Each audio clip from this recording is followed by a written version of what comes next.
to Bad Larry. Greetings and salutations, gentlemen and ladies. Gotta have that 1960s formal greeting as we are continuing the Amazing Spider Man series, issue number 14, released in July 1964. I'm your host, Bad Larry, and today's episode is a banger. Spider Man versus the Green Goblin, his first appearance, and Spider-Man versus the Hulk! I'm very excited for this issue.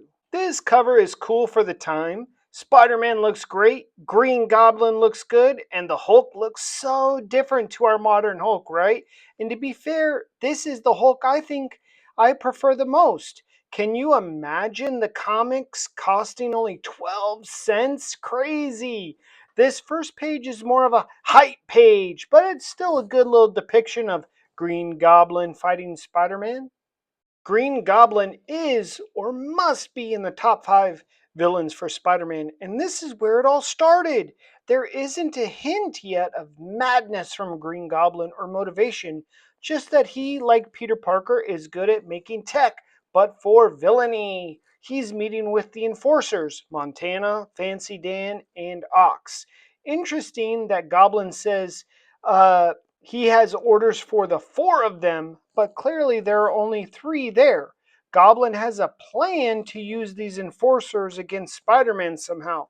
We also get to see for the first time Green Goblin's little magic sparkle finger. We transition over to a Hollywood studio. A big time executive, BJ, along with his yes men, are trying to come up with the new blockbuster horror movie idea.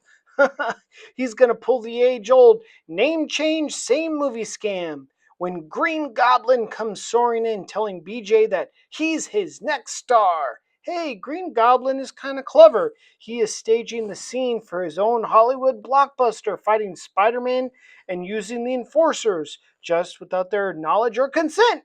This version of Green Goblin is just about the money so far. All the way across the US in New York, Peter Parker effortlessly gets a perfect score on the big test, baffling his classmates on how he does it. And Liz basically calls Flash a moron. Flash is threatened by Peter Parker now, but Peter can't stick around. There's a news report about a new villain, the Green Goblin, flying around, and he knows it's Spider-Man time. Spider-Man catches Goblin flying around and uses his webs to slingshot himself, intercepting Goblin midair. Green Goblin, his origin started out so innocuous, not even really that evil. He even offers straight up the movie deal with Spider-Man. It sounds like a sweet deal, actually. Spider-Man is a bit leery, but goes and meets with BJ at the Ritz Hotel downtown. It's $50,000 for his part in his own film. That was big money back then. About $500,000 in today's money. Not bad for a teenager with cash money problems at home. Of course, Spider-Man signs the contract. He needs that money. This is the first villainy we see from Green Goblin. He plans to double-cross Spider-Man and kill him on the set. When Peter visits his girl Betty, old Jameson orders him to be the photographer on the big Spider-Man movie set, getting those sweet pics of Spider-Man in action. It seems the cash is all flowing Peter Parker's direction. Of course, Betty gets immediately jealous with having Peter around some Hollywood harlots. Hasbro needs to make a 6-inch classic Peter Parker in this classic yellow vest look. The only one I could find was this Diamond Select 8-inch Peter Parker figure, but it looks more like a doll than an action figure. Well, back to the comic. Peter convinces Aunt May to go to Hollywood and take these Hollywood pictures of Spider-Man. Spider-Man can't tell the enforcers are the real enforcers? Where's his spider sense? He fought these bozos only a few issues ago. He must recognize them. Green Goblin starts his evil plan in action, getting Spider-Man off by himself to rehearse the fight scene along with the enforcers. Spider-Man gets ambushed with a punch from Ox. Finally, Spider-Man's spider senses are tingling. He quickly realizes he's a first-grade chump falling for the obvious trap. But Spider-Man is cocky. talking crap, telling them to try their best. Well, the enforcers actually work fairly well together as a team. Montana distracting Fancy Dan, holding Spider Man while Ox delivers the heavy hits. Pretty good for regular fellas. These old style fight scenes, the fight panels, they're just great. They are simple but so much fun. The three enforcers individually try and match what Spider Man can do. Spider Man has webs, but Montana has the rope, which he's super skilled at. Spider Man has agility and reflexes. Fancy Dan is quick and nimble himself. Spider Man has super strength. Ox is strong. So Spider Man is basically fighting himself, just split up between three regular guys. The Green Goblin is the extra mustard on the hot dog Spider Man wasn't expecting. The flight vehicle and exploding pumpkin bombs, he didn't know how to deal with those yet. Spider Man is really having a challenge with the flying of Green Goblin and the bombs. These are challenges he really hasn't had to face yet. Montana finally snares up Spider Man with his rope, but didn't count on that spider strength.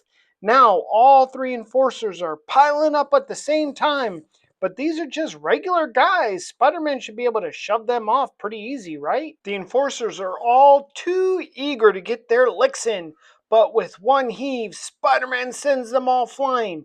Now, Spider Man is using his brains, creating a little dust storm to create some cover. Can't fight what you can't see. Well, unless you're Daredevil, or Batman, or, well, you get the drift. This is a crazy panel. Aunt May is writing a letter to Peter out in Hollywood using cursive.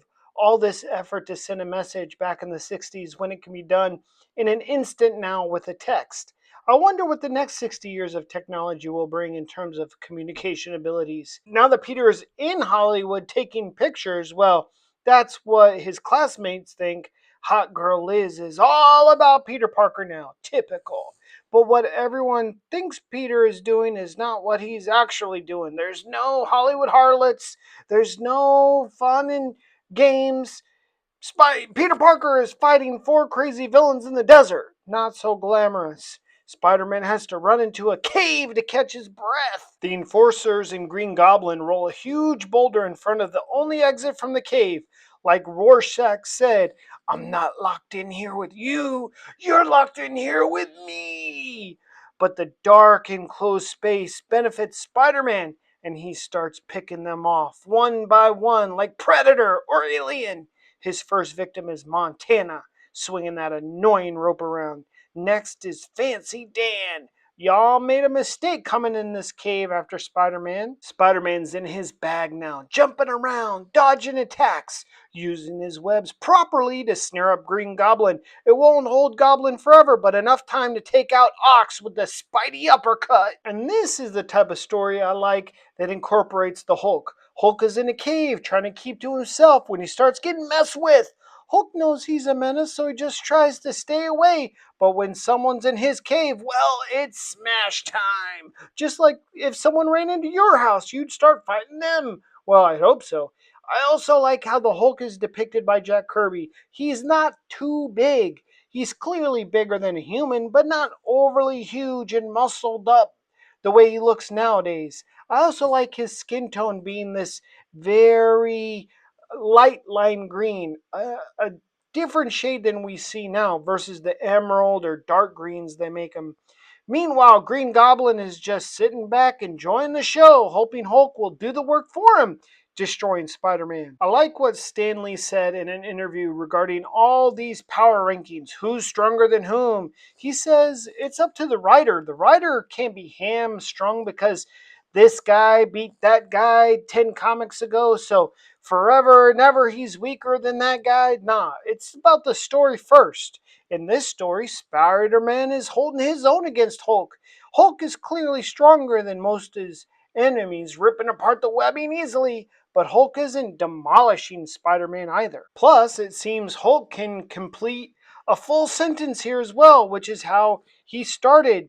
They just kept dumbing Hulk down and making him bigger and bigger and stronger and dumber and dumber. It's gotten out of control with this guy Hulk. Spider-Man gives Hulk a good right cross. He'll pay for that later with that hand messed up for a while. Hulk even makes a statement saying, "You think I'm brainless." See, Hulk was never retarded the way they made him later in the 70s and so on. I just like this Hulk best. Spider Man has to try a new strategy, a smarter strategy in dealing with Hulk. He times his dodge perfectly to make Hulk think that he actually hit him and then uses his own momentum against him by having him run into a rock, the rock that was blocking the entrance to the cave.